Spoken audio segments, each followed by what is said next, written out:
Salut à tous, j'espère que vous allez bien. Je suis contente de vous retrouver pour une nouvelle vidéo qui va être ma vidéo favori du moment. J'en ai pas mal, mais j'essaie d'alléger quand même. En fait, il y en a d'autres qui sont mes favoris, mais j'essaie de prendre les plus gros favoris pour pas vous faire une vidéo trop longue. D'ailleurs, je me demandais si ça vous plairait plutôt que je fasse les favoris tous les 2 mois parce que j'ai fait assez rarement, je pense. Je sais pas quand ça remonte mes derniers favoris, je sais juste que j'étais dans mon ancien appart et que je n'avais pas encore, je crois, commencé What Watchers, donc ça remonte au moins en juillet. Et là, on est en décembre, donc ça remonte. Donc, si vous voulez que je les fasse tous les 2 mois plutôt, bah dites-le moi. Et ça sera avec grand plaisir que je m'exécuterai. Je vais commencer par un gel douche. Il s'agit du DOP douceur d'enfance Haribo Dragibus, donc au parfum d'Haribo Dragibus. En fait, je suis pas fan des Dragibus, mais l'odeur là, moi j'adore tout ce qui est sucré, donc bah j'adore. Ça me donne, enfin, pour moi, c'est presque la même odeur que mes bonbons préférés, qui vous le savez peut-être, sont les World Mix d'Haribo, bien sûr. En fait, cette odeur toute mélangée de chimique, je suis désolée parce que les bonbons c'est vraiment chimique, mais ça du coup ça me permet d'avoir une petite odeur de bonbons tous les jours et il descend assez vite. C'est la première fois que j'ai un gel douche qui descend ensuite parce que j'ai pas mal de gel douche donc ça descend jamais très vite chez moi. Mais là vraiment, ouais, enfin ce gel douche est une tuerie. En fait, j'ai vu qu'il y avait beaucoup de monde qui le cherchait et moi en fait j'avais vu en magasin avant même d'en entendre parler donc après voilà, j'étais peut-être un peu à la ramasse quand même parce que j'ai eu un gros retard sur YouTube donc j'ai pas vu toutes les vidéos, tous les, toutes les publications de Facebook. Il y a un moment j'ai décroché comme je vous le disais dans la dernière vidéo mais, mais voilà, enfin je l'ai vu avant même d'en avoir entendu parler et j'ai pas du tout galéré à le trouver. Moi si ça peut vous aider, je l'ai trouvé au Leclerc. Un plus grand Leclerc, enfin il y a 2 Leclerc en fait par chez moi, il y en a un tout petit, enfin tout petit, tout est relatif, il y en a un beaucoup plus grand que l'autre et j'ai trouvé au plus grand donc voilà. Ensuite toujours niveau odeur, parfum et tout, là j'ai la brume pour le corps de Bath Body Works. Donc je sais pas s'ils font des plus grands formats mais bon ça me suffit amplement, c'est un 88 millilitres. C'est là qu'on voit que ça vient vraiment des États-Unis parce que ben, en France on a rarement des trucs à 88 millilitres quoi. C'est beaucoup plus précis quand même en France. Enfin, pas beaucoup plus précis, mais c'est quand même beaucoup plus arrondi. Et donc, c'est la brume Paris Amour en fait. J'avais eu un. Franchement, en fait, je sais pas comment ça se fait. C'est la première odeur que j'ai testée chez Bath Body Works. Et j'ai eu un coup de cœur en fait dès le début. Et c'est très, oui, c'est très parfumé, mais c'est très féminin. Et c'est très sucré en même temps. Moi, j'adore les odeurs sucrées. Mais après, je pense qu'un parfum, c'est difficile à décrire parce que chacun le ressent différemment. Parce qu'il y a quand même beaucoup, beaucoup de notes. Sans grande surprise, je commence par le fond de teint Noté de chez Saga. Franchement, mais vous voyez, c'est avec quoi j'ai fait mon teint aujourd'hui. Et moi qui n'aimais pas mon teint pâle en fait, parce que je le trouvais très, très grisâtre, et bien en fait là, j'aime beaucoup en fait, je sais pas, quand je me maquille, j'ai l'impression que ça fait limite poupée de porcelaine. Après, ça peut peut-être vous choquer, mais moi j'aime. Et c'est le principal, je pense, que j'aime comment je me maquille. Parce que le maquillage, ok, il y a des règles quand même, des petites techniques à savoir et tout. Mais après, c'est vraiment au goût de chacun, quoi, en fait. Donc ce fond de teint que j'ai en teinte 10 beige. Et voilà, franchement, c'est une tuerie. Il coûte quoi, 7 € je crois. Donc autant passer en privé. Je pense que je vais retourner bientôt chez Saga pour voir si je peux faire un backup. C'est un format, vous voyez, pompe. Donc en fait, on met vraiment ce qu'on veut, quoi. C'est ni tube où on n'arrive pas trop à doser. Et encore moins des trucs où il y a des pipettes et tout. Ça, j'ai décroché depuis longtemps. Donc le teint, donc j'ai un anti-cerne de chez Rimmel qui commence déjà à se creuser. En fait, c'est ça le problème, c'est que moi j'en mets beaucoup, beaucoup d'anti-cerne. Après, c'est pas vraiment que j'ai des grosses cernes en fait. C'est juste que j'aime bien, bah, c'est très bizarre, mais bon, j'aime bien éclairer mon visage et bah, lui donner un peu de lumière et tout. Donc voilà, donc c'est le Match Perfection de chez Rimmel et c'est en teinte 10 Ivory. Donc ensuite, j'ai la poudre Banana Dreams de chez W16. Donc en fait, je me demandais vraiment si ça allait marcher ou pas, si ça allait faire l'effet escompté. En fait, tout ce que je vois, c'est que c'est une très bonne poudre. Donc c'est une poudre qui lisse vraiment bien le teint et c'est vrai qu'en fait, c'est beaucoup plus facile à utiliser avec le Beauty Blender. Et sincèrement, je trouve que ça fait un plus bel effet utilisé avec le Beauty Blender. Après, maintenant, je l'applique plus que sous l'œil. Et en fait, pour la poudre, j'utilise la Miss Den, donc que j'ai trouvé chez Leclerc. Donc il y a en teinte 660 beige ivoire. Mais je pense que la teinte, le numéro n'a pas grand chose à voir avec la teinte.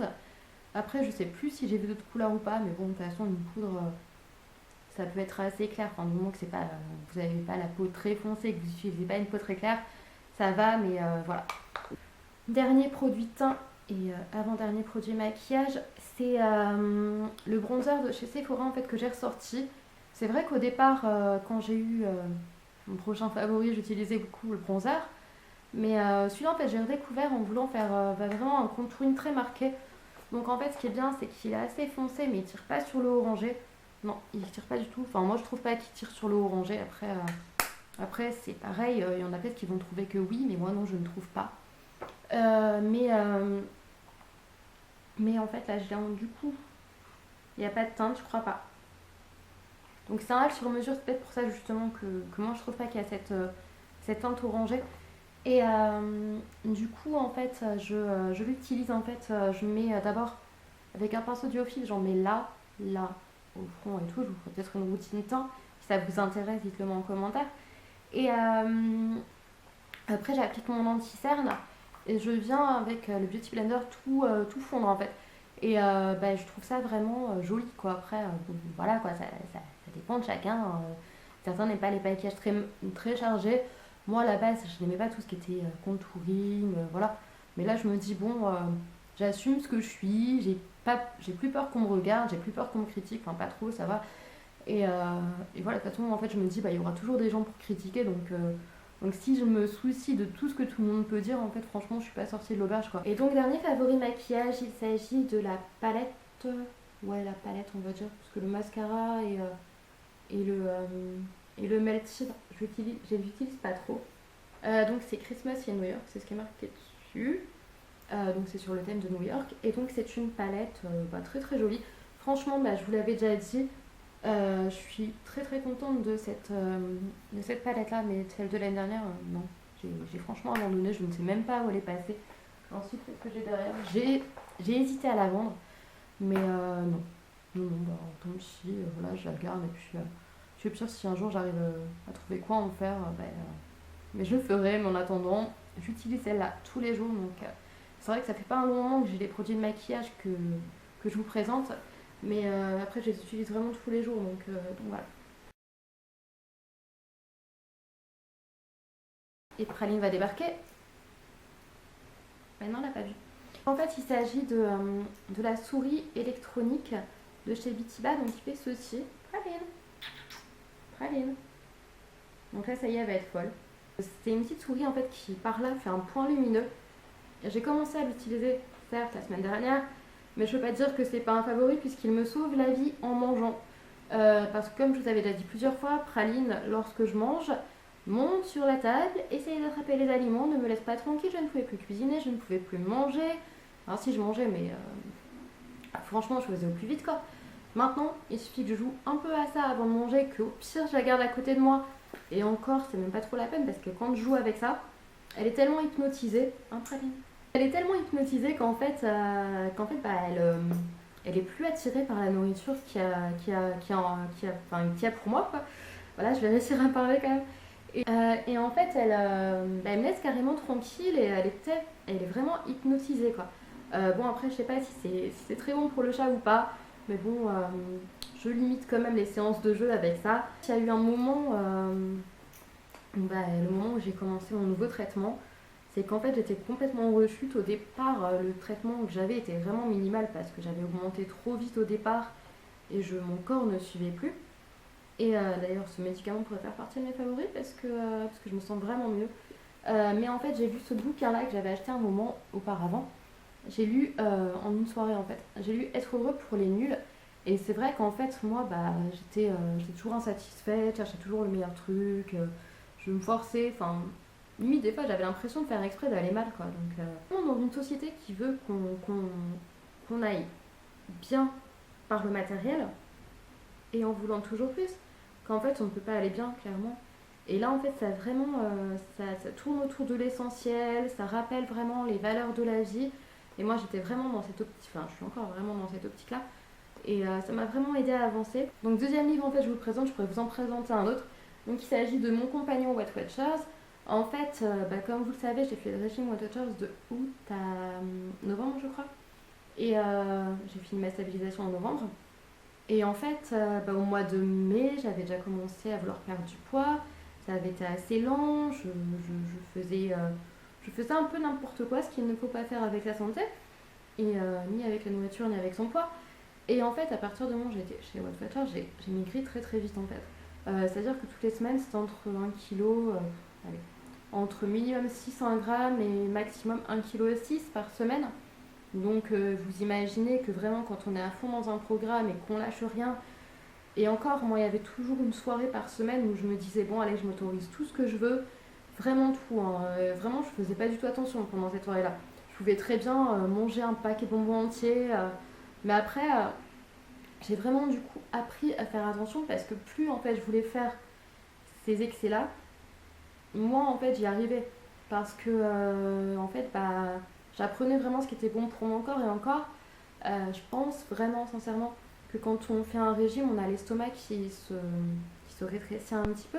C'est normal parce qu'avant il est gonflé par tous les excès de nourriture qu'on lui apporte et après en fait il va commencer à rétrécir parce qu'il a moins. Au bout d'un moment il voit bien qu'on lui donne pas donc je pense vraiment que c'est un syndrome là en fait, enfin syndrome non je sais pas, cet effet là voilà.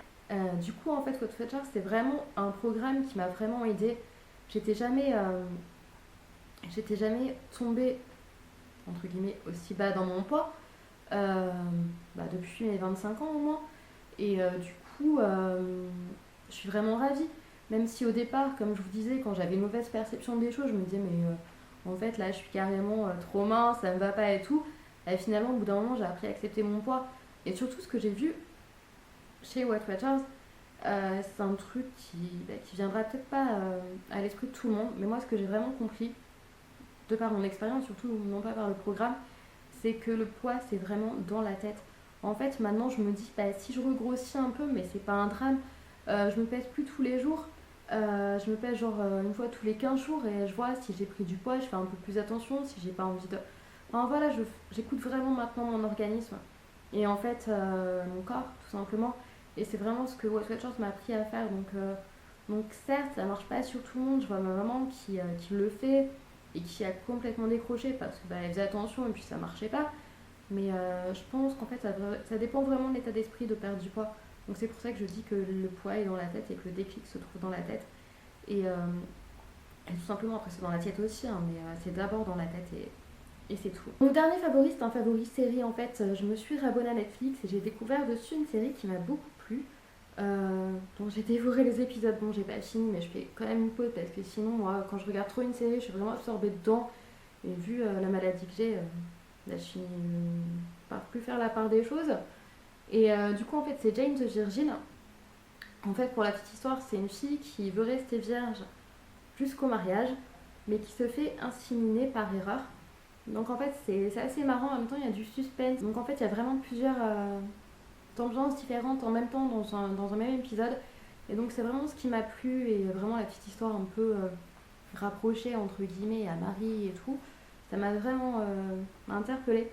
Donc voilà, c'est tout pour mes favoris du moment. Donc n'hésitez franchement pas à me dire si vous voulez les voir tous les 2 mois ou à quelle fréquence vous voulez les voir tout simplement. Moi j'ai pensé à tous les 2 mois mais ça peut être plus ou moins. Et n'hésitez surtout pas à vous abonner à ma chaîne si la vidéo vous a plu et que vous ne l'avez pas encore fait. Je vous fais des gros bisous et je vous dis à bientôt pour la prochaine vidéo.